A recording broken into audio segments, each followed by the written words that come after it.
एकाग्र और शांत चित्त करते हुए हम परम पिता परमेश्वर का आह्वान करते हैं कि वो परमात्मा आए, हमें शक्ति दे और आज का तृतीय दिवस जिसमें हम स्वयं ईश्वर की ही पहचान प्राप्त करेंगे उसे हम अच्छी तरह से समझ सकें। तो सभी ध्यान की अवस्था में बैठ जाएं। चाहे तो अपनी आंखें बंद कर सकते हैं, आप जैसा उचित समझें, पर कोशिश करें कि मन कहीं भी ना भटके।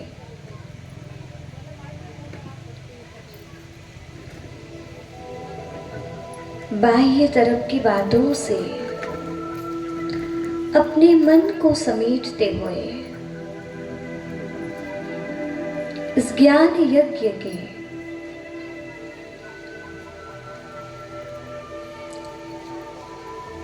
तृतीय दिवस में हम स्वयं को तैयार करें।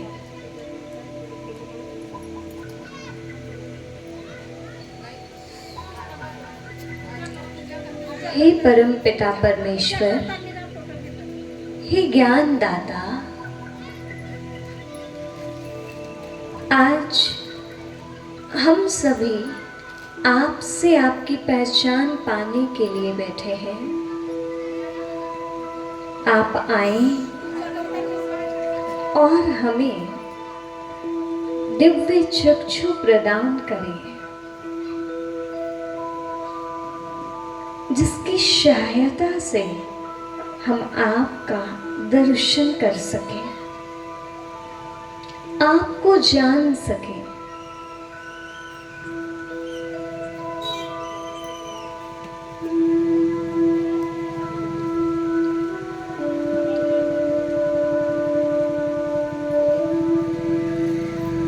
स्वयं का पूर्ण समर्पण कर दें ईश्वर के समक्ष।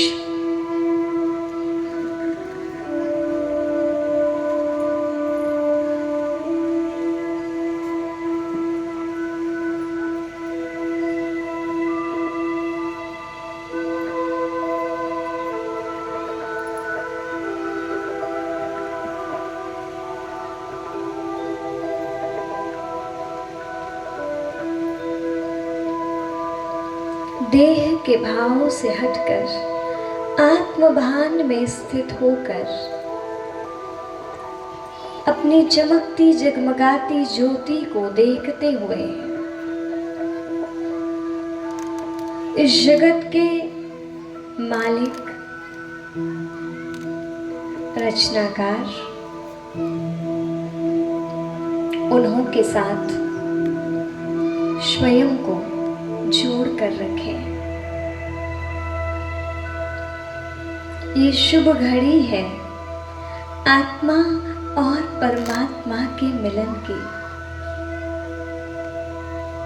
ये समय है आत्मशुद्धिकरण का। ये समय है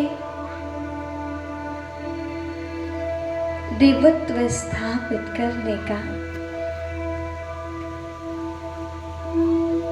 अपने पिता की पहचान पाकर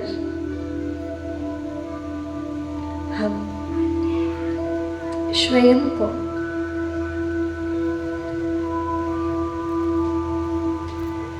अनाथ से सनाथ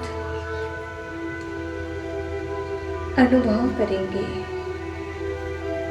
आइए प्रभु, आकर हम सभी को अपना सत्य परिचय दीजिए।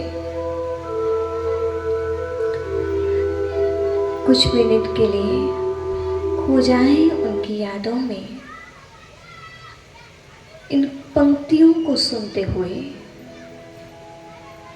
अयं निजः परो वेति गणना लघु चेतसाम् उदार चरितानंत वसुधैव कुटुम्बकम्।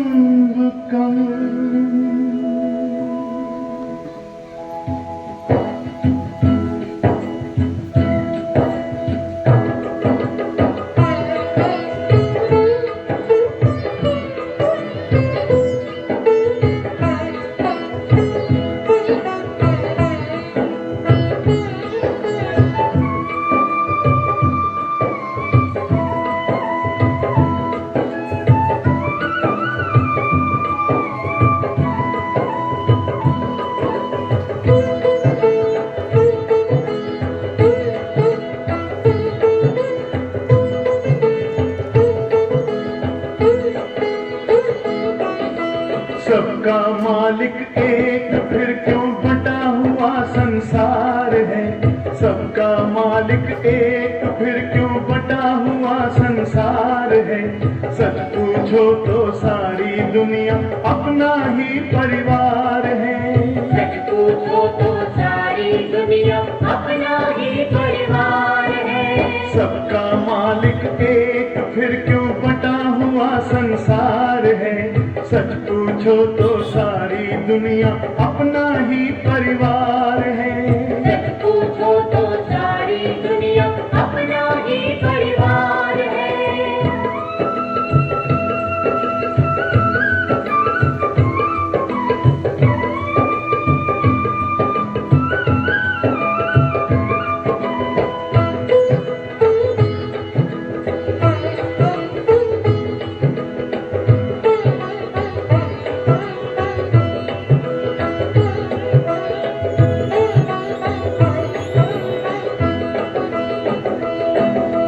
एक दूसरे से नफरत सारे झगड़ों का मूल है। सारे झगड़ों का मूल है।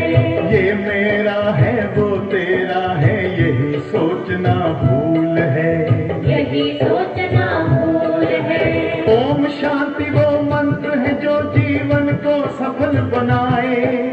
ओम शांति वो मंत्र है जो जीवन को सफल बनाए। ऊंच नीच का भेद मिटाए, प्रेम का पाठ पढ़ाए। ऊंच नीच का भेद मिटाए, प्रेम का पाठ पढ़ाए। इस धरती पर सबको सुख से जीने का अधिकार है।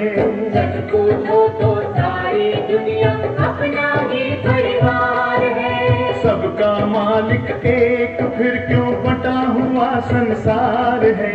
सच पूछो तो सारी दुनिया अपना ही परिवार है। सच पूछो तो सारी दुनिया अपना ही परिवार है।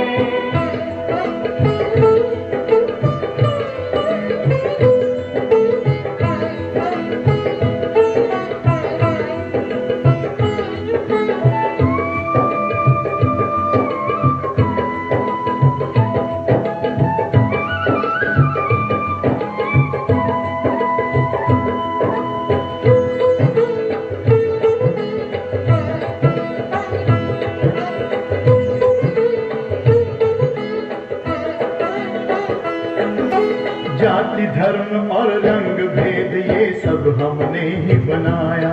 ये सब हमने ही बनाया। आत्मा का स्वधर्म भूले, अपना लगे पराया। अपना लगे पराया। अलग अलग है रंग फूल के, माटी सबकी एक है। अलग अलग है रंग फूल के, माटी सबकी एक है। माला कोई बनाए लेकिन माली सबका एक है। माला कोई बनाए लेकिन माली सबका एक है। जीवन नैया पार उतारे, शिव ही वो पतवार है। सच पूछो तो सारी दुनिया अपना ही परिवार है। सबका मालिक एक, फिर क्यों बटा हुआ संसार है। सच पूछो तो सारी दुनिया अपना ही परिवार है। सच पूछो तो सारी दुनिया अपना ही परिवार है। सबका मालिक एक, फिर क्यों बटा हुआ संसार है। सच पूछो तो सारी दुनिया अपना ही परिवार है। सच पूछो तो सारी दुनिया अपना ही परिवार है। सच पूछो तो सारी दुनिया अपना ही परिवार है। सच पूछो तो सारी दुनिया अपना ही परिवार है। सच पूछो तो सारी दुनिया अपना ही परिवार है। सच पूछो तो सारी दुनिया अपना ही परिवार है।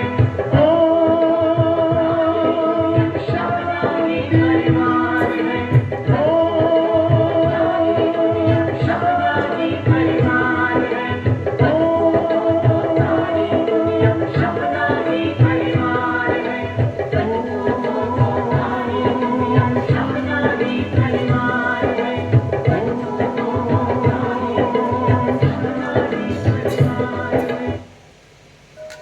अपने दोनों हस्तों को जोड़कर हम ईश्वर को नमन करेंगे। ओम नमामि शमीशान निर्वाण रूपम विभम व्यापकम ब्रह्मवेद स्वरूपम निजम निर्गुणम निर्विकल्पम निरीहम चिदाकाशमाकाशवासम वसेहम। गुरुर्ब्रह्मा गुरुर्विष्णु गुरुर्देवो महेश्वरः गुरुर्साक्षात् परब्रह्म तस्मै श्री गुरुवे नमः तस्मै श्री गुरुवे नमः। ओम शांति शांति शांति। उपस्थित आप सभी परमात्मा के प्रिय संतानों का आज के तृतीय सत्र में बहुत बहुत स्वागत है, बहुत बहुत अभिनंदन है। आइए आज हम अपने पिता की पहचान प्राप्त करें। इसके पूर्व कल तक हमने समझा कि ये जो संसार है ये महाभारत सा दिखाई देने वाला युद्ध कहें तो चारों तरफ है, समस्याएं कहें तो सभी के जीवन में है। तो अब हमें उनके बनना पड़ेगा जो सर्वशक्तिमान है। आओ हो चले हम उनके संग जो करे कृष्ण जैसी बात। जिसके जीवन में स्वार्थ ना हो, छल ना हो, कपट ना हो और चुनाव हम ईश्वर का करें, अपना हृदय शुद्ध साफ रखें, संगत उन्हीं की करें जो ईश्वर से अपने आप को जोड़ कर रखते हैं। कल ही हमने सुना था, कल तक यही बात जानी कि अर्जुन सबसे प्रिय है किन्हों का? प्रभु का। क्यों? क्योंकि अर्जुन ने किसे अपना साथी बनाया है? ईश्वर को। अपने दिल की सारी बातें किसके समक्ष व्यक्त करते हैं? हम किसके समक्ष करते हैं? हम अर्जुन भाव में बैठ कर के ही गीता ज्ञान को सुना और समझा जा सकता है। तो पहले हमें अर्जुन सा बनना होगा। दो विकल्प हैं तुम्हारे पास। अर्जुन के समक्ष आई ये बात, मुझे चुनो या मेरी सेना को आज। एक तरफ चतुरंगिनी सेना, एक तरफ निशस्त्र चतुर्भुज, एक तरफ करतार और एक तरफ संसार। अर्जुन ने अदम्य साहस का परिचय दिया, संसार को छोड़ करतार को चुना। आप सभी ने कहा कि हम पांडव हैं, तो हे पांडव, अब है आप सभी की बारी। मुझे चुनोगे या मेरी सेना को सारी? पूछ रहे हैं भगवान आपसे। उन्हें चुनोगे या उनकी सेना को? सेना मतलब सारी सुख सुविधाएं पूरे संसार की, सब तो उनका ही दिया हुआ है। आप किसको चुनेंगे? उन्हें? अच्छी बात है। अर्जुन ने आत्मज्ञान सुना। पहला जो अध्याय है वो है विषाद योग, जिसमें अर्जुन के अंदर टेंशन है, बहुत ज्यादा तनाव है, विषाद की स्थिति है, अवसाद विषाद। वो बहुत दुखी है, क्या करूं क्या नहीं करूं उसे समझ में नहीं आ रहा था। एक तो अच्छाई का काम किया है कि प्रभु को अपना बना लिया है। अब हम भी उन्हें चुन करके अपना बनाएं, क्योंकि अभी अभी हमने एक गीत सुना, सबका मालिक एक फिर क्यों बटा हुआ संसार है। देखा जाए तो सबका मालिक कौन है? सच पूछो तो सारी दुनिया अपना ही परिवार है। अलग अलग है रंग फूल के, माली सबका एक है। अलग अलग है रंग फूल के, माली सबका एक है। माला कोई बनाए पर परमात्मा हम सब एक है। माटी का रंग एक है, माली का रंग भी वो भी एक ही है, पर वो है कैसा ये भी तो जानना अनिवार्य है। रंग फूल के अलग है, माटी एक है, हम सब अलग अलग दिखने में हैं। हो सकता है वैसे तो 2 आंखें ही सबकी होती हैं, ऐसा नहीं है कि आपकी 4 आंखें हों, आप कहें कि जी हमने चश्मा लगा लिया मतलब हमारी 4 आंखें हो गई, ऐसी कोई बात तो नहीं है। कितनी आंखें हैं? तो दिखने में शकल अलग हो सकती है, परंतु देखा जाए तो शारीरिक बनावट एक जैसी ही होती है, थोड़ा बहुत अंतर होता है। और ये कहा भी गया है कि हिंदू मुस्लिम सिख ईसाई आपस में है भाई भाई। तो कैसे हैं हम आपस में भाई भाई? कौन है वो परमात्मा? कोई तो उसे खुदा कह रहा है, कोई उसे प्रभु कह रहा है, कोई कुछ कह रहा है, ये तो देखना पड़ेगा ना। तो आपसे कह दे इबादत का हमको शिला मिल गया है, इबादत का हमको शिला मिल गया है, खुशी है कि हमको खुदा मिल गया है। कौन मिला है? खुदा। आओ ले चले हम आप सभी को, क्योंकि जन्नत का हमको पता मिल गया है। जन्नत भी कहाँ बननी है उसका भी पता मिला है, और उस परमात्मा का भी पता मिल चुका है। तो आज आप सभी को वो परिचय प्राप्त होने वाला है। ज्ञान सुनते जा रहे हैं, अर्जुन के अंदर का अंधत्व समाप्त हो रहा है, अवसाद खत्म हो रहा है, और वह अपने आप को युद्ध के लिए तैयार कर रहा है। कौन सा युद्ध? अहिंसक युद्ध, हिंसा नहीं। किसको मारने के लिए? कल ही बताया, मोह को। अर्जुन की परेशानी क्या है? मोह ग्रसित है। हमारी भी परेशानी क्या है? ऐसा तो नहीं कि आप सब निर्मोही हैं। तो ज्ञान क्या आपको निर्मोही कर देगा? निर्मोही होना चाहते हो? नहीं। यदि किसी की मृत्यु होती है ना, और यदि कोई आंसू ना बहाए तो क्या कहते हैं? बड़ा ही निर्मोही है, बड़ा ही निष्ठुर है। तो ज्ञान आपके हृदय से नम्रता को, स्नेह को, हृदय के प्रेम को खत्म करेगा? नहीं। स्नेह होगा लेकिन ज्ञान के आधार पर। अज्ञान वाला, अंधकार वाला मोह खत्म होगा, स्नेह प्यार बना रहेगा। क्योंकि स्नेह जो होता है ना, वो किसी का अकल्याण नहीं करता, लेकिन मोह जो होता है ना, उसमें क्या होता है पता है? इतना ज्यादा मोह होता है कि हम सामने वाले के लिए भी वो कुछ कर देते हैं जो उसके लिए ठीक नहीं है। फिर वो पूरी तरह से आपके लिए अधीन हो जाता है, फिर वो अपने पैरों पर खड़ा नहीं हो पाता है। इसीलिए मोह नहीं होना चाहिए। मोह शकल व्याधिन कर मूला।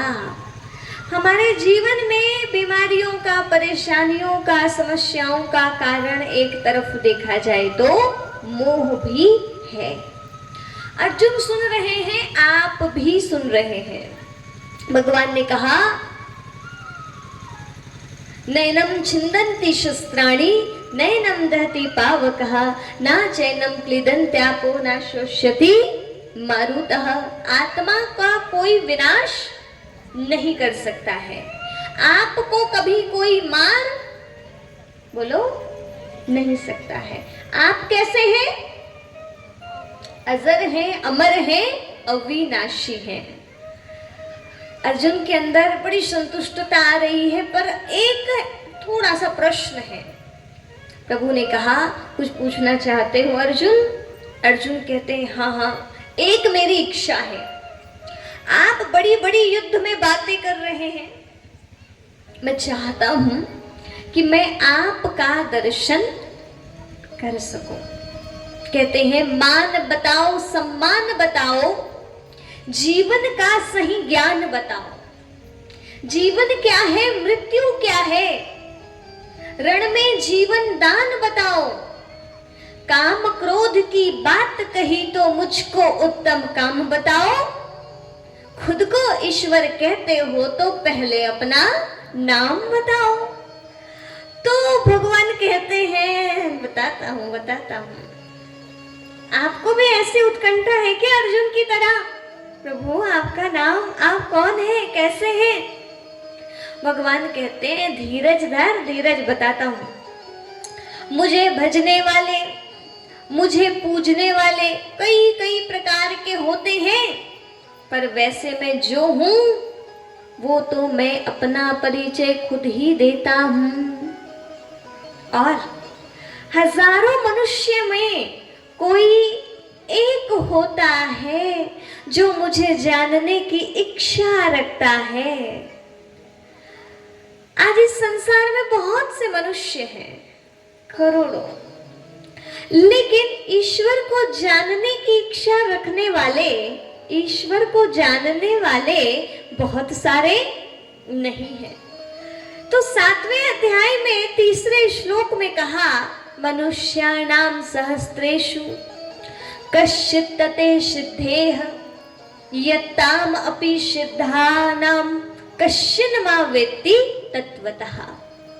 क्या कहते हैं? सहस्त्रों मनुष्य में कोई एक मुझे जानने की इच्छा रखता है, विरला। हजारों में कोई। और फिर कहा, कोई में भी कोई ही होता है जो मेरे यथार्थ स्वरूप को पहचान पाता है। मुझे यथार्थ रीति जानने वाले बहुत कम हैं। आप क्यों परमात्मा को जानना चाहते हैं? मैं आपको क्यों बताना चाहती हूँ परमात्मा का परिचय? पता है क्यों? सुनिए, एक राजा का बेटा था, छोटा था, खेलते खेलते पता नहीं कैसे बाहर निकल गया। राजमहल के बाहर किसी ने ध्यान ही नहीं दे सका और तटवर्ती सीमाओं में पहुंच गया, जहां पर आसपास जंगल था, और वो बच्चा भटक गया, गुम सा हो गया। राजा ने ढूंढवाने का बहुत प्रयत्न किया, लेकिन वह राजकुमार नहीं मिल पाया। पर वो राजकुमार की किस्मत अच्छी थी, कोई वो दूसरे राज्य में पता नहीं कैसे पहुंच गया, और किसी गरीब माँ बाप ने उसे अपना बच्चा बना लिया और उसे पालने लगे। और वो राजकुमार, जिसे पता नहीं है कि वो एक राजा का पुत्र है, क्योंकि वो बहुत छोटा था, तभी वो भटक गया था। और सुनिए, वो माँ बाप बहुत गरीब थे, अपने जीवन का गुजारा भी अच्छी तरह से नहीं कर सकते थे। वो भी माँ बाप की तरह मेहनत करता, कभी जरूरत पड़ती तो किसी से कटोरा लेके भीख भी मांगता। क्यों? क्योंकि उसे पता नहीं है कि वो खुद दाता का बच्चा है। वो स्वयं भिखारी बनकर भीख मांगने का कार्य कर रहा था। अचानक एक दिन उस राज्य के सैनिकों का वहां पर आना हुआ, और उनकी शक्ल, उस बच्चे की शक्ल थोड़ी पहचानी सी लगी, जैसे उनका राजा दिखता है। उन सैनिकों ने थोड़ा सा पहचाना और उसे अच्छी तरह से जानने की कोशिश किया, ये कहां से आया, कैसे प्राप्त हुआ। वो बालक के चेहरा, आंखें, बनावट सचमुच में राजा की तरह ही थी, क्योंकि वो पुत्र ही किसका था? हाँ जी। लेकिन जिस दिन तक उसे पता नहीं था कि वो एक राजकुमार है, तब तक उसका जीवन मांगने वाला था, भीख मांगता था, मेहनत करता था। जब सैनिकों को पता पड़ा, राजा तक बात गई, राजा स्वयं आया, निरीक्षण हुआ, पता पड़ा कि ये तो हमारा खोया हुआ राजकुमार है, और उसे पुनः राज्य में लेकर चले गए। राजकुमार घोषित किया गया। अब उसका पूरा जीवन बदल गया, सब कुछ पलट गया। झोपड़ी से कहां आ गया? महल में आ गया। था तो वो महल का अधिकारी ही, लेकिन नियति को कुछ और मंजूर था। ठीक इसी तरह हम सब दया निधान करुणा निधान परमात्मा की संतानें हैं। ईश्वर हमारा दाता है। सारी दुनिया ईश्वर की शरण में आकर मांगती है, और हम किसके बच्चे हैं? थोड़ा बोलो ना। दाता के बच्चे हैं। आज हम क्या बन गए हैं? ऐसे क्या ऐसे? आज दाता के बच्चे याचक बन गए हैं, मांगने वाले। क्यों? क्योंकि हमें अपने पिता की सही पहचान नहीं है। जिसने हमें जन्म दिया, सिर्फ हम उसी को पिता कह रहे हैं, लेकिन परम पिता को भूल गए हैं। पिता दुनिया में अनेक हैं, लेकिन परम पिता संसार में केवल एक है। वो आपका भी है, वो मेरा भी है, वो सबका है।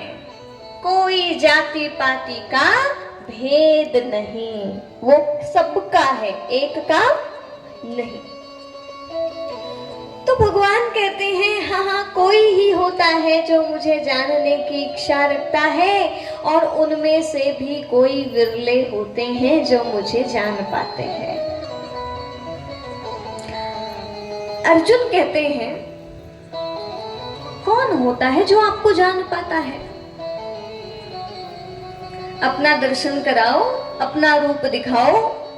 प्रभु कहते हैं 7वें अध्याय में 10वें श्लोक में, नामे विदु सुरगणा प्रभुवम ना महर्षया अहम आदिर ही देवानाम महर्षि नाम च सर्वशः। ना मुझे ऋषि जानते, ना मुझे मुनि जानते, ना मुझे देवता गण जानते। क्यों? क्योंकि मैं सभी का आदि करण हूं, मैं सबका आदि करता हूं। मैंने ही इन सबको रचा है। सबसे पहले मैं, बाद में मेरी पूरी रचना। परमपिता जो स्वयंभू है, उसके हम सब संतानें हैं, जिन्हों के बाद ही ऋषि मुनि देव गण साधु सन्यासी सब आए हैं। पहले तो वो एक है। जैसे आप समझने की कोशिश करना, आप अपने पिता के बारे में कितना जानते हैं? आप अपने पिता के बारे में कितना जानते हैं? क्या आपको अपने पिता के जन्म के बारे में एग्जैक्ट सारी जानकारी है? बोलो, आपने देखा पिताजी का जन्म का समय? आप केवल उतना ही जानते हैं जितना आपको किसी ने जनाया है, मतलब आपको जितना जिसने बताया होगा। आपके दादाजी ने बताए होंगे, आपकी दादी ने बताई होगी कि पिताजी आपके ऐसे ऐसे ऐसे। आपको पिताजी का बचपना तो याद नहीं ना? नहीं ना? आपको उन्होंने बताया, आपने सुना। लेकिन परमपिता परमात्मा जो है वो पिता है, उनके कोई पिता है ही नहीं। वो सारे जगत के पिता हैं, वो ब्रह्मा के भी पिता हैं। वायु यमो अग्नि वरुणा शशांकः प्रजापति सत्वम प्रपिता महश्च। वो प्रजापिता के भी पिता हैं। अर्जुन कहते हैं कि मैं तो नहीं समझ पा रहा हूं, अब आप ही बताओ। तो अभी अपन भी ऐसा ही समझते हैं अर्जुन की तरह, प्रभु आप जो बता दें हम सुनने के लिए तैयार हैं, हम तो आपको जानते नहीं है। तो जो प्रजापिता के भी पिता है वो परम पिता है, तो वो कौन है जिनको ऋषि मुनियों ने कह दिया नेति नेति हम नहीं जानते, हम नहीं जानते। तो भगवान ने कहा मैं स्वयं आकर अपना परिचय देता हूं। और भगवान अपना परिचय देते हैं। वैसे तो चतुर्विद्या भजन्ते माम जना सुकृतिनो अर्जुनाः आरतो जिज्ञासु आरतारती ज्ञानी चा भरत ऋषभ। कहते हैं मुझे दुनिया में 4 प्रकार से भजा जाता है। एकदम से भी अपना रूप नहीं बता रहे हैं, पहले पूरी प्रस्तावना तैयार की जा रही है। क्या कहा? चतुर्विद्या भजन्ते माम, 4 प्रकार से भजा जा रहा है मुझे। एक होता है आर्त, पूछूंगी ध्यान से सुनना। दूसरा होता है आरथारथी, तीसरा ज्ञानी जिज्ञासु, चौथा ज्ञानी। आर्त अर्थात वह जो प्रभु को संकट के समय में भजता है। दुख में सिमरन सब करे, सुख में करे न कोई। आर्त अर्थात जो संकट के समय, दुख के समय प्रभु को भज रहा है, वो है पहला नंबर का भजने वाला। दूसरे अर्थार्थी, जो अर्थ के लिए कामना काय की, धन प्राप्ति की, सुखों की, वैभव की इच्छा लेकर जो ईश्वर को भजता है वो अर्थार्थी कहलाता है। ये मैं सब सुनाने रही हूं, अपनी चेकिंग करिए जी। आप धन के लिए भगवान को भजते हैं, आप संकट के समय में भगवान को भजते हैं, आपका नंबर किसमें लग रहा है वो चेक करना है। संकट में याद आता है भगवान, क्या सुखों के पल में भी याद आते हैं? किस किस को खुशियों में भी ईश्वर की याद रहती है? बताइए थोड़ा, रहती है? अच्छा, किस किस को धन प्राप्ति के लिए भगवान याद आता है? हम ना बड़े अच्छे हैं, अच्छे मतलब बड़े चतुर टाइप के, आरती में बड़े अच्छे से गा लेते हैं। नहीं मांगते धन और दौलत, ना चांदी ना सोना, हम तो मांगे माँ तेरे मन में एक छोटा सा कोना। हम बड़े प्यार से कहते हैं हमें ना एक छोटा सा कोना दे दो। हम ना धन मांगते, ना दौलत मांगते, ना कुछ और मांगते, हमें कुछ नहीं चाहिए, ना चांदी ना सोना। लेकिन जब आरती गाता है ना, उसके बाद उनसे पूछो आपने आरती गाया, आपका करने के पीछे क्या भाव था? तो बोले क्या, यही तो मांगिए घर संपत्ति सब कुछ बढ़िया बना रहे, किसी चीज की कोई कमी ना हो। गा तो लेते हैं परंतु वो आरती है भाई, गा के पूरी हो जाती है, पर मांगते तो हर कोई है। नहीं मांगते हर कोई कह देता है, पर मांगते। सुबह सुबह दुकान का यदि द्वार खुला है तो पहले अगरबत्ती घुमाई जाती है और कहा जाता है अच्छे सारे ग्राहक भेजना। यदि आप इस कामना को लेकर के ऐसे ऐसे कर रहे हो ना, तो भगवान कहेंगे ठीक है मैं जाता हूं ग्राहक लेने के लिए।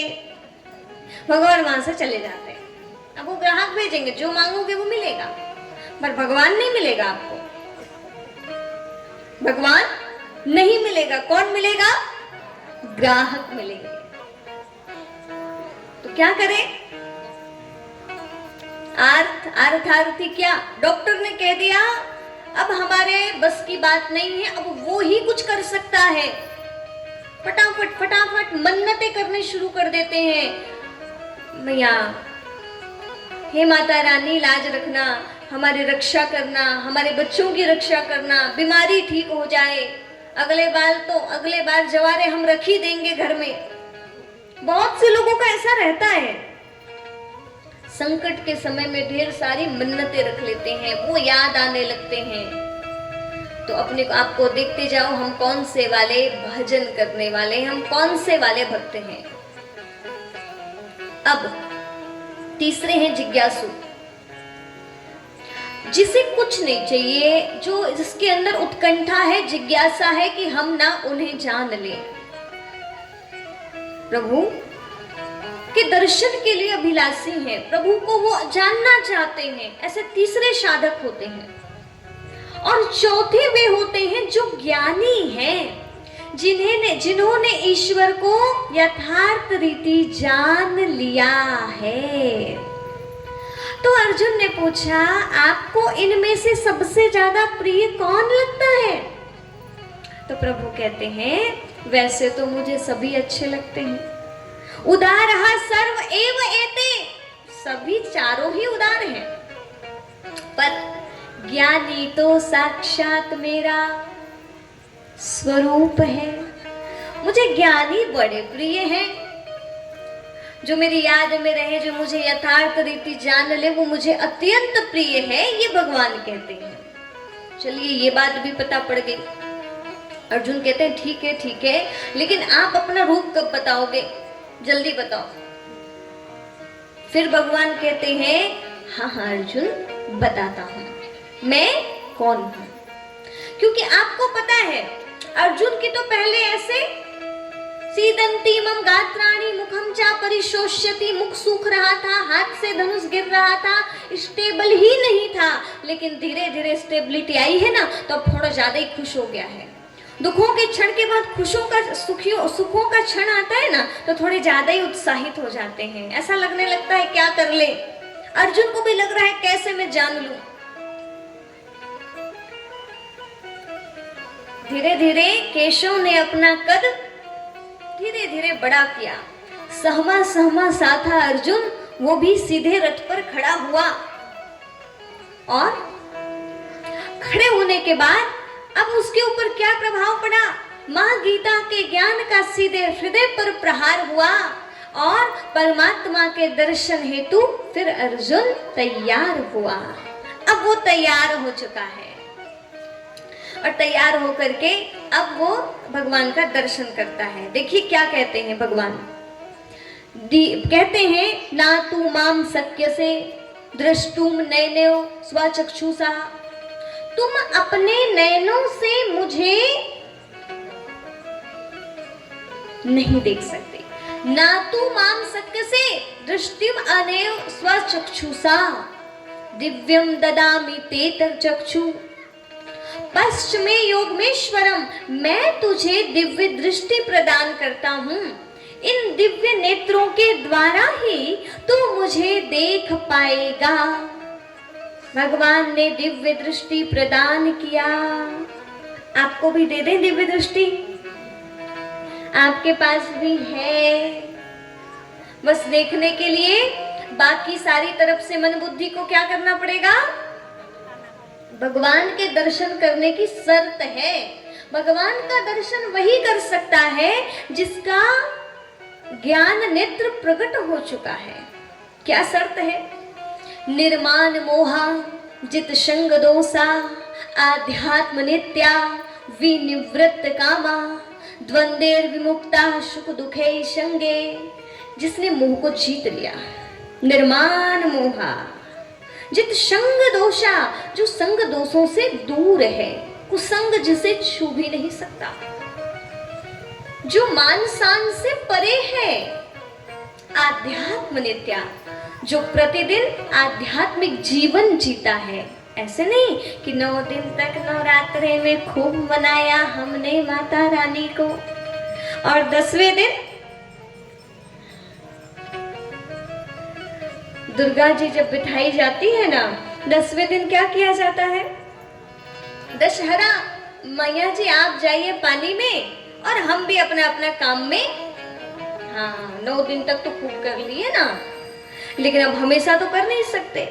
लेकिन क्या कहा जा रहा है, भगवान को कौन पा सकता है, आध्यात्म नित्या, जो प्रतिदिन नित्य प्रतिपल आध्यात्मिक होकर जी रहा है, ज्ञानमय होकर जी रहा है, सिर्फ और सिर्फ 1 दिन 2 दिन के लिए पूजा पाठ नहीं, उसकी गहराई में जो पहुंचा हुआ है वो ईश्वर दर्शन कर सकता है। विनिवृत्त कामः, जिसकी कामनाएं खत्म हो गई है, इच्छाएं कामनाएं वाला मनुष्य कभी भगवान को पा नहीं सकता। जब तक कामनाएं रहेंगी तब तक ईश्वर की प्राप्ति नहीं हो सकती है। द्वंद्वेर विमुक्तः, जो द्वंद्वों से अपने आप को मुक्त कर लिया है, जिसको कोई फर्क ही नहीं पड़ता इधर क्या हो रहा है, इधर क्या घट रहा है, वो निश्चिंत है। सुख दुखे संगे, जो सुख में दुख में सब में एकदम समान बना रहता है, अप्रभावित सा रहता है, बस उसे प्रभु से प्रेम है, वही अधिकारी है ईश्वर को प्राप्त करने का। ये मैंने आपको श्रीमद् भगवद गीता के अनुसार शर्तें बता दिया। लेकिन एक बात कहूं सरल शब्दों में, हम सब कौन हैं? उस पिता की संतानें हैं, है ना?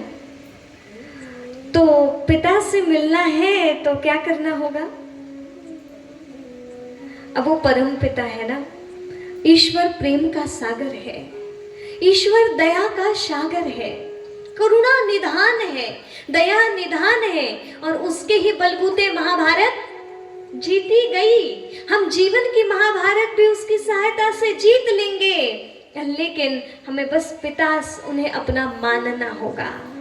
हम भगवान को मानते हैं पर भगवान की मानते नहीं हैं। अब हमें उनकी मानना होगा। जब हम मान लेंगे ना, अपने आप सारी बुराइयां दूर हो जाएंगी, संग दोषों से दूर हो जाओगे, ईश्वर का संग करना प्रारंभ हो जाएगा। अब देखिए, प्रभु कहते हैं, अर्जुन 15वें अध्याय में कहा, मैं यहां जो दिख रहा हूं ना, मैं ऐसा नहीं हूं। मैं जैसा दिख रहा हूं मैं ऐसा नहीं हूं। मेरा जन्म तुम्हारी तरह नहीं होता है अर्जुन, मैं परकाया प्रवेश करता हूं। जन्म कर्म च मे दिव्यम यो वेत्ति तत्वतः। मैं जन्म कर्म तुम्हारी तरह नहीं करता हूं, मेरा जन्म भी उच्च है, मेरा कर्म भी उच्च है। मैं यहाँ का रहने वाला नहीं हूं। कहाँ के हो भगवान? आप कहाँ के रहने वाले हो? भगवान कहते हैं, ना तद्भासते सूर्यो ना शशांको ना पावकः। मैं उस परम धाम का रहने वाला हूँ जहाँ पर सूर्य चांद का प्रकाश भी पहुँचता नहीं है। स्वयं प्रकाशित परम धाम का मैं रहने वाला हूँ। यत् गत्वा न निवर्तन्ते तद्धाम परमम ममः। वहां पर ये चीजें जा नहीं सकती। तद्धाम, मैं उस धाम का, किस धाम का? परम धाम का रहने वाला हूं। हाँ जी, भगवान परम धाम के रहने वाले हैं। अच्छा, अर्जुन कहते हैं, आप कब आते हैं? कहते हैं, मैं कब आता हूं? 4वें अध्याय में, 11वें अध्याय में बहुत अच्छे से परमात्मा ने अपने बातों को समझाया है, स्वयं का परिचय दिया है और कहा है कि जब जब धर्म की ग्लानि होती है, यदा यदा ही, सबको याद होगा ये, धर्मस्य ग्लानिर्भवति भारत अभ्युत्थानम धर्मस्य तदात्मानं सृजाम्यहम्। धर्म संस्थापनार्थाय संभवामि युगे युगे। किस युग में? जिस युग में धर्म की ग्लानि होती है, उस युग में हम आते हैं।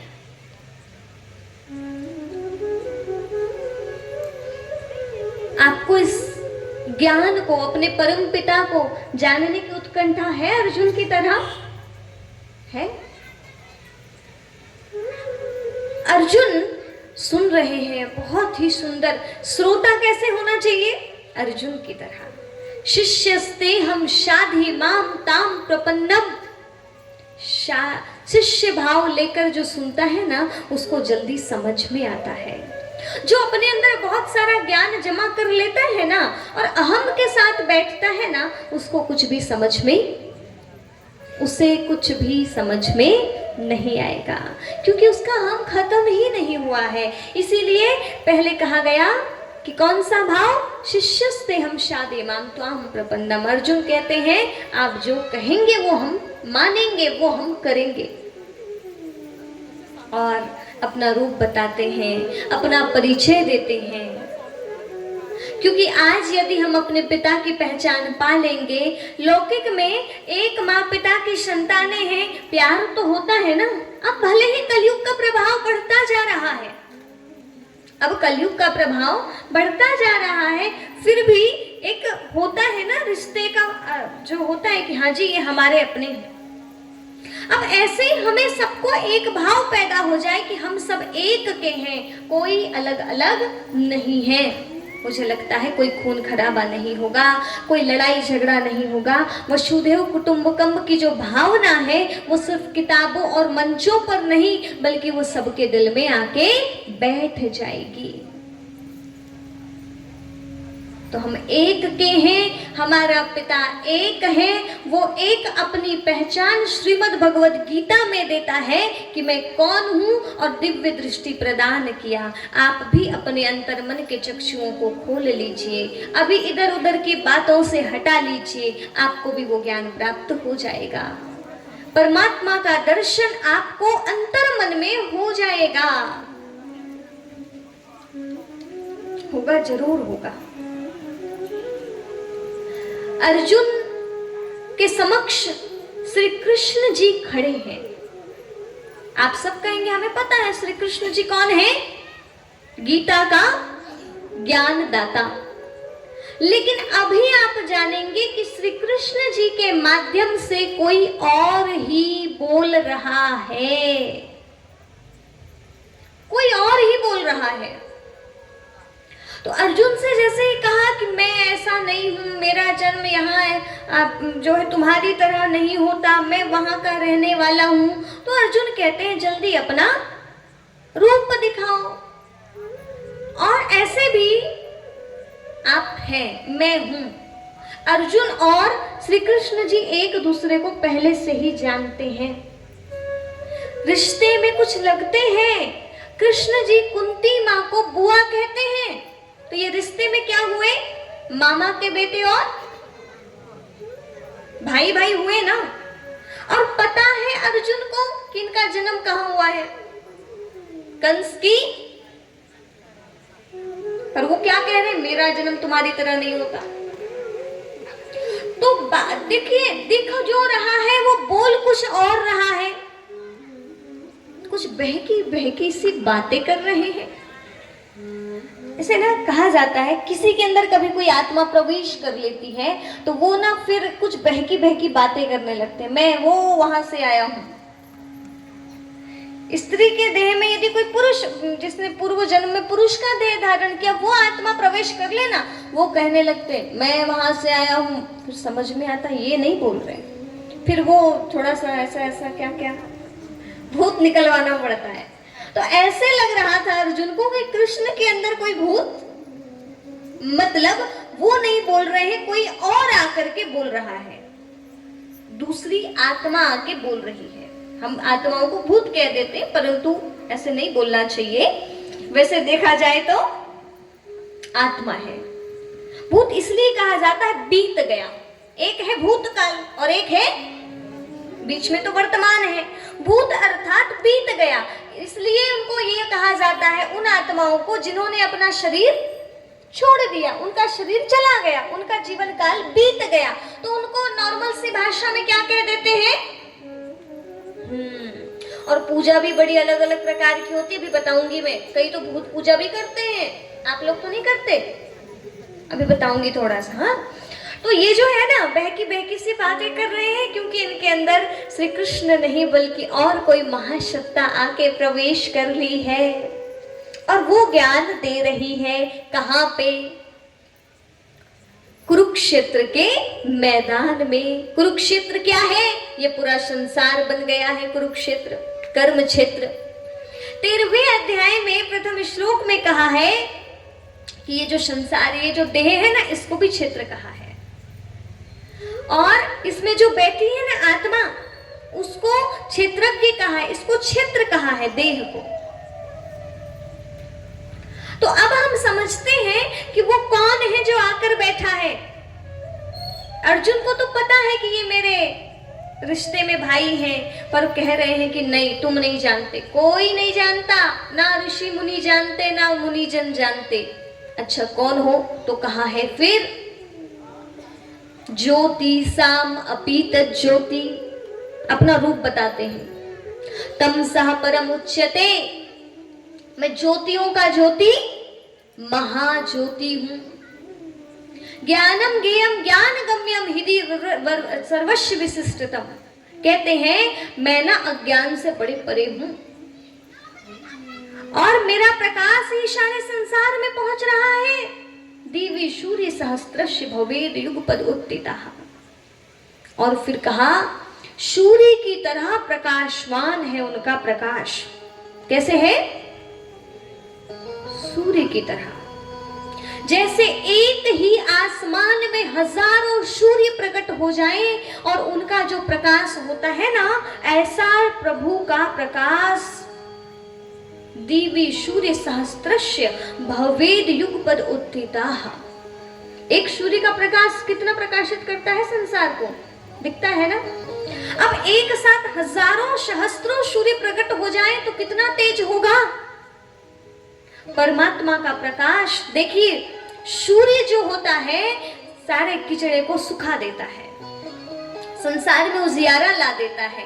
परमात्मा का प्रकाश हमारे अंदर की गंदगी को समाप्त कर देता है, हम सब मनुष्यों के जीवन में उजियारा ला देता है। इसलिए उसकी संज्ञा सूर्य के साथ भी दी गई है, जिसे रामायण में भी कहा गया भानु कोटि प्रकाशम, जैसे कि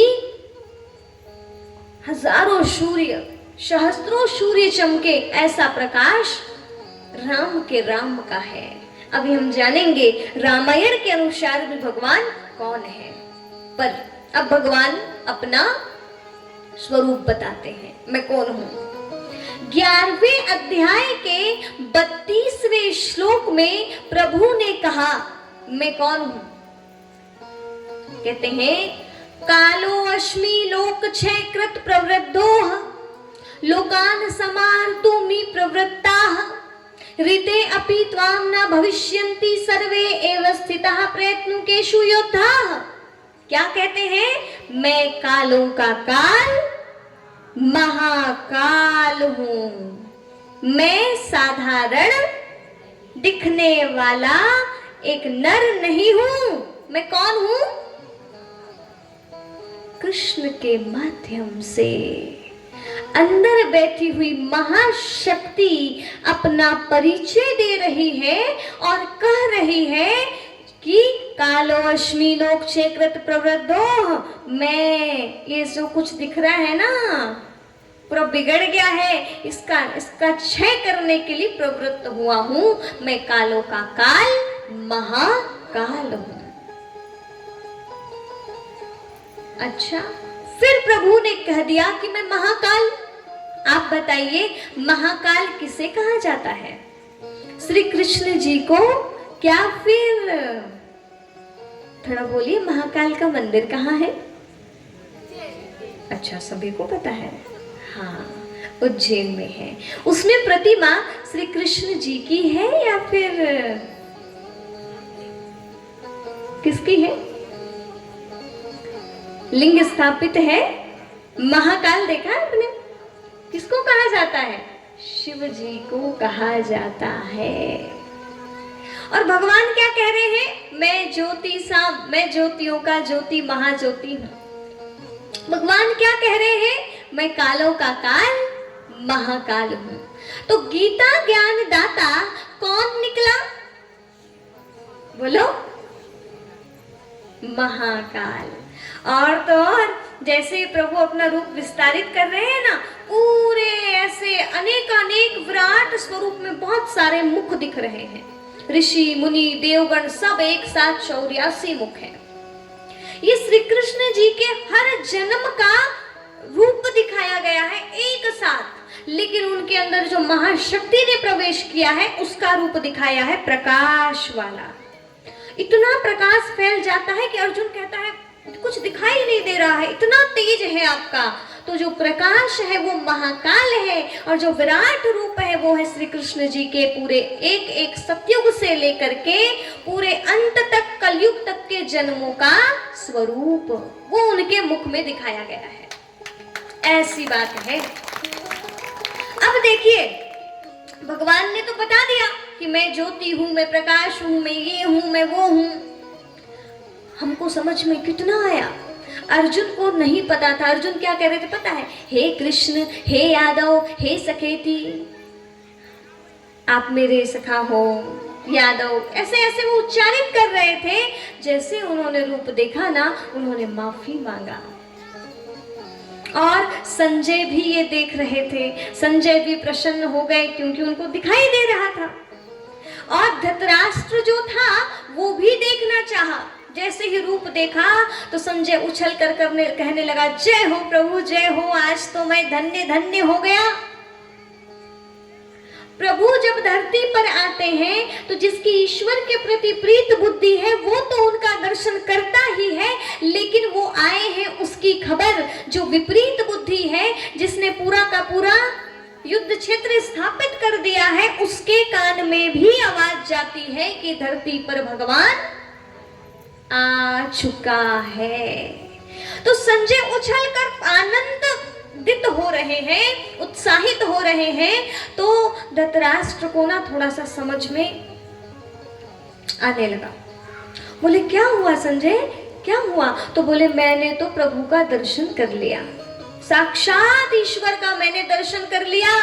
तो उस युद्ध के बीच में, क्योंकि आपने देखा होगा एक ऐसे टीवी जैसे दिखता था, दिखाई देता था, और उसमें उधर का सारा दृश्य संजय देखते थे। संजय के अंदर दिव्य दृष्टि प्राप्त थी, और वो सारी एक एक पल की घटना किसको देते थे? धृतराष्ट्र को। तो धृतराष्ट्र कहते हैं क्या मैं प्रभु का दर्शन नहीं कर सकता? तो संजय ने कहा नहीं नहीं, ये तो आपसे नहीं हो पाएगा। अच्छा क्यों? मेरी आंखें नहीं है इसलिए? मेरी आंखें नहीं है इसलिए? बोले नहीं, उनके दर्शन के लिए तो इन आंखों की जरूरत परमात्मा चर्म चक्षुओं से दिखाई नहीं देता है। इन प्राकृत नेत्रों से वो ईश्वर दिखाई नहीं देता है। तो बोले क्यों, मैं फिर कैसे देखूंगा? तो बोले आप ना सुन लीजिए बस। बोले आप देखिए, ईश्वर के दर्शन के लिए ये आंखें तो चाहिए ही नहीं, ईश्वर के दर्शन के लिए अंदर की आंखें चाहिए। पर क्या करें महाराज, आपकी बाहर की आंखें भी बंद हैं और अंदर की आंखें भी दोनों बंद हैं, इसलिए आप तो देख नहीं पाएंगे, पर हाँ सुन तो सकते हो। बस अपने कानों को थोड़ा उठाइए और सुनने का प्रयास कीजिए जो मैं आपको बता रहा हूं। धरती पर जब भगवान आते हैं, देखने वाला उनको देखता भी है और सुनने वाले के कान में भी वो बात सुनाई जाती है, क्योंकि परमात्मा का ज्ञान हर आत्मा तक पहुंचता है कि वो इस कुरुक्षेत्र में आ चुके हैं। अब इतना सब कुछ आपको डिटेल क्यों बता रही हूं वो मैं आपको बताऊंगी। कहीं वो परमात्मा फिर से तो नहीं आ गया? क्या लगता है आपको? ये भी आपको मैं कल के सत्र में बहुत ही अच्छे से बताऊंगी। कैसे आया, किस तन में आया, समझना तो पड़ेगा ना। भगवान कहते हैं वैसे तो हम ज्योति हैं, बिंदु हैं, कविम पुराणम अनुशाश्रुतारम अनोरणीयम अनुशमृता सर्वस्य धातरम अचिंत्य रूपमादित्य वर्णम तमशः परस्तात्। हम अणु से भी सूक्ष्म हैं। परमात्मा का रूप क्या है? सूक्ष्म से भी सूक्ष्म, अविभाज्य, पर उसका प्रकाश सूर्य की तरह है। आदित्य वर्णम, आदित्य किसे कहा जाता है? सूर्य को। तमसा परस्तात्, सूर्य की तरह प्रकाशवान है। प्रभु ईश्वर परमात्मा अणु से भी सूक्ष्म और उनका रूप है ज्योति स्वरूप, लेकिन उन्हें क्या कहा जाता है? महाकाल कहा जाता है। आपका रूप कैसा है? आप भी तो ज्योति हो, नहीं हो? तो आपके पिता कैसे होंगे? पक्षी का पिता, पशु का पिता, अरे बाबा, पक्षी को जन्म देने वाला जो भी हो, पक्षी के उसका जो जन्म देने वाला है वो कैसा होगा? पशु तो नहीं होगा ना। पशु का, मनुष्य का, और आत्मा का पिता, आत्मा का पिता आत्मा जैसे। तो आत्मा आंखों से दिखाई देती है। किस किसने देखा आत्मा? अनुभव किया जाता है। आप स्वयं आत्मा है, लेकिन क्या आपने अपने रूप को देखा? इतना टाइम कहाँ मिला? और उसी को अपना स्वरूप दिख सकता है जो ध्यानस्थ अवस्था में बैठा होगा, वही आत्मदर्शन कर सकता है। और जो आत्मदर्शन कर लेता है वही परमात्मा का दर्शन भी कर सकता है। तो परमात्मा श्रीमद् भगवद गीता के अनुसार गीता ज्ञानदाता श्री कृष्ण जी के माध्यम से ज्ञानदाता कौन निकले? कालों के काल महाकाल। कौन? शिव जी। ठीक है, सारी दुनिया जानती है धर्मराज के शीश के ऊपर राज मुकुट की छाया थी, पर यह दुनिया जानती है कि ये बस मेरे केशों की माया थी। धर्म किया स्थापित जिसने, उस दया निदान की जय, और हाथ उठाकर सारे बोलो जगत नियंता भगवान की जय। जीत दिलाने वाला वो है, निराकार है, ज्योति स्वरूप है, वो हम सबके पिता हैं, क्योंकि वो हमारी ही तरह ज्योति बिंदु स्वरूप है। परमात्मा को अलग अलग रूप में भजा तो जाता है, लेकिन भगवान का यथार्थ रूप क्या है? ज्योति स्वरूप। भगवान कहते हैं मुझे पूजने वाले कई प्रकार के हैं। अव्यक्तम व्यक्तिमापन्नम, मैं हूं अव्यक्त, पर कुछ लोग मुझे व्यक्त मानते हैं। अव्यक्तम व्यक्तिमापन्नम कहते हैं, लेकिन मेरा यथार्थ जो रूप है वो तो ज्योति स्वरूप है। मूढ़मती लोग मुझे देवता भी समझ लेते हैं, पर मैं अलग हूं और देवता अलग हैं। ए अप्येन देवता भक्ता यजन्ते श्रद्धान्विता ते अपि मामेव कौन्ते यजनन्ते अविधि पूर्वकम। जो मुझे देवों में पूजता है उसकी भावना है, लेकिन हे अर्जुन वो मुझे यथार्थ रीति जानता नहीं है, इसलिए मुझे देवगण समझ के पूज रहा है। देखिए 7वें अध्याय में 13वें अध्याय में ये बातें बताई गई हैं। क्या कहा कि मैं जो हूं ना अलग, और देवता जो है अलग हैं, मनुष्य जो है अलग हैं। मनुष्य कब बन जाते हैं? जब साधारणता आ जाती है, लेकिन जब मनुष्य के अंदर दिव्यता आ जाती है वही मनुष्य क्या कहलाता है? देवता कहलाता है। यजन्ते सात्विका देवान यक्ष रक्षांसि राजसाः प्रेतान भूत गणांश्चान्ये यजन्ते तामसाः जनः।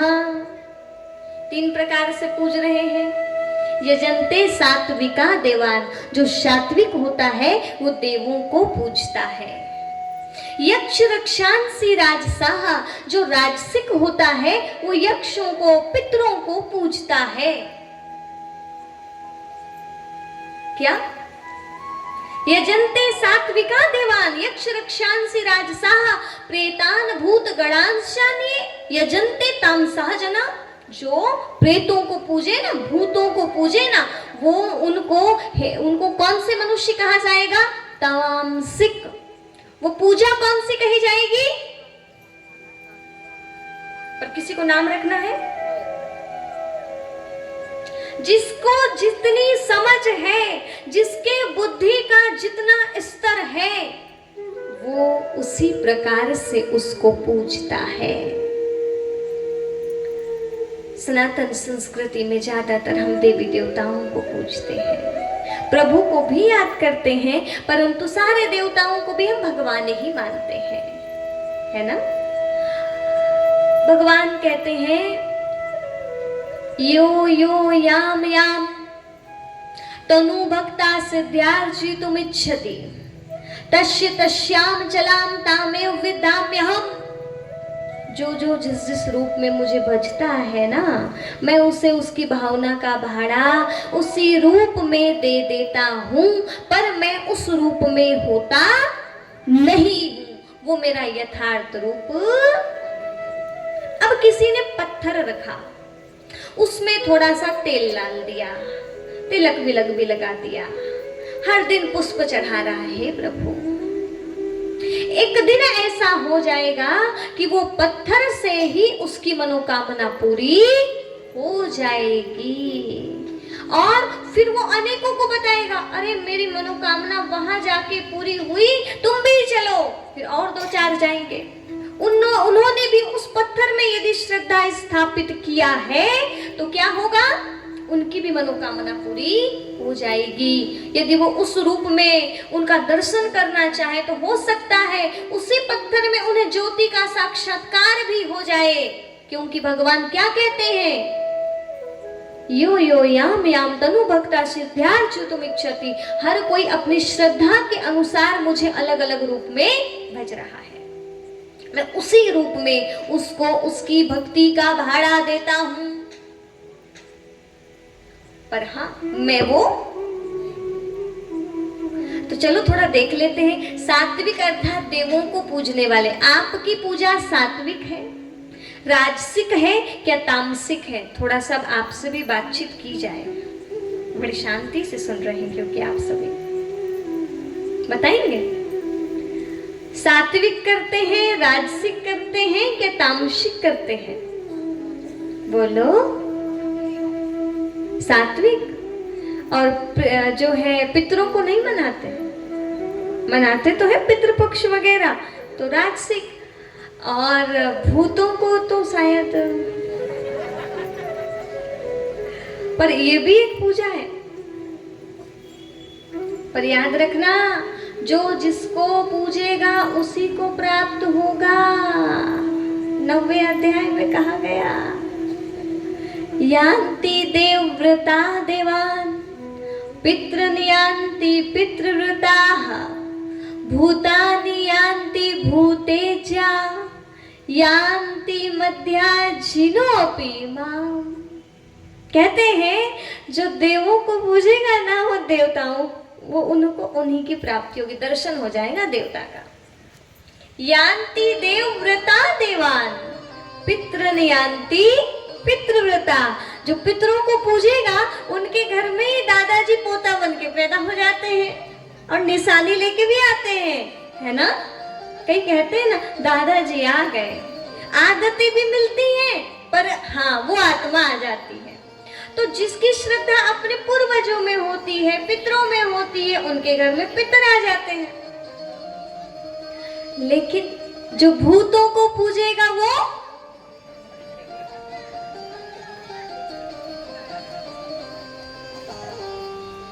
ये ना थोड़ी गड़बड़ वाली पूजा है। लेकिन अब दुनिया है ना कलयुग, और इसमें ये सिस्टम चालू हो गए हैं। किसी आत्मा ने शरीर छोड़ा, उसको वश में करना और फिर उसके किसी और के लिए भेजना, ये करना वो करना। याद रखना, शरीर छूटेगा तो फिर वही मिलेंगे आपको। अभी आपने उनको ऐसे अपने अनुसार चलाया, फिर वो आपको अपने अनुसार चलाएंगे। तो जो भूतों की पूजा करेगा वो भूतों को प्राप्त होगा। तो चाहिए, हाँ तो दूर। पर ये जो चौथी लाइन है ना, इसमें क्या कहा? यान्ति मध्याजिनो अपि माम। जो मुझे याद करेगा वो मुझे प्राप्त होगा। मतलब भगवान यहाँ ये बता रहे हैं कि मैं अलग हूँ और देवगण अलग हैं। पितृ अलग हैं, पर सब में क्या कहते हैं? कोई कहते हैं आत्मा ही परमात्मा है, कोई कहते हैं कण कण में भगवान है, कोई कहते हैं प्रकृति ही परमात्मा है, कोई कहते हैं देवता ही भगवान है। पर भगवान क्या कह रहे हैं? देवगण अलग, मनुष्य अलग, भूत प्रेत अलग और मैं अलग। अपना परिचय उन्होंने अच्छी तरह से दे दिया। देने के बाद अर्जुन को समझ में आया और अर्जुन ने हाथ जोड़ लिया और अर्जुन हाथ जोड़कर क्षमा मांगते हैं और क्या कहते हैं? नमः पुरुषतादस पृष्ठस्ते नमस्तुते शर्वत एव शर्व अनंत वीर्यामित विक्रम शत्वम सर्वम समाप्नोषि तत्वसि शर्वः। कहते हैं मैं आपको आगे से पीछे से चारों तरफ से नमस्कार करता हूँ, प्रणाम करता हूँ। मुझसे बहुत सी गलतियां हो गई हैं, मुझे माफ करो। 11वें अध्याय में कहते हैं, अर्जुन कहते हैं आप तो पार ब्रह्म परमेश्वर हैं, आप तो देवों के देव महादेव हैं। आप वायु, अग्नि, अरुण इन सबको भी रचने वाले प्रजापिता के भी पिता हैं। नमः नमस्ते अस्तु सहस्त्र कृत्वा पुनश्च भूयो अपि नमो नमस्तेसु। कहते हैं मैं आपको सहस्त्रों बार नमन करता हूँ, मुझे मेरा प्रणाम स्वीकार करो और मुझे माफ करो। कैसे माफ करो? देखिए अर्जुन तो ऐसा अपनी तरह गलती तो किया नहीं था, फिर भी अर्जुन ने माफी मांगा है, हे प्रभु हमें माफ कर दो। तो हम भी क्या करें? माफी मांगे? नहीं मांगना चाहिए? मांगना चाहिए। तो 1 मिनट के लिए एकदम शांत बैठ जाइए, अपने हस्तों को बड़े प्यार से जोड़ लीजिए, नमन करिए प्रभु को। हे प्रभु, आपने अपने स्वरूप का हमें अनुभव कराया, अपना सत्य ज्ञान बताया।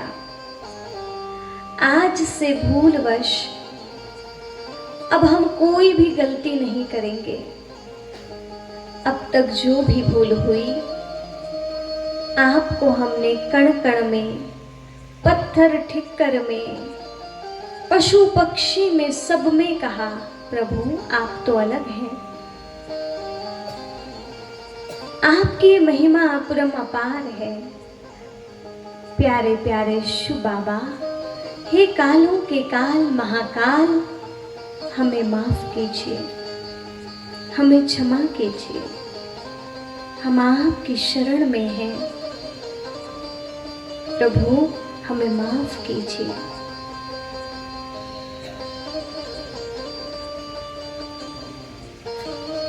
सच्चे दिल से माफी मांगिए।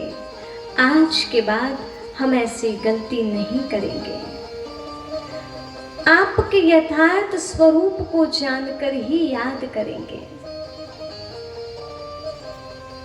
आप सारे जगत के पिता हैं, पार ब्रह्म परमेश्वर हैं, सब प्राणों के पति हैं नाथ, हमें क्षमा करो। अपने हस्तों को नीचे कर लीजिए। जब हम माफी मांगते हैं ना, तो दिल कैसा हो जाता है? हल्का हो जाता है। अर्जुन बड़ा सुंदर भाव से कहते हैं, तस्माद प्रणम्य परिधाय काय अहमी त्वाम, कहते हैं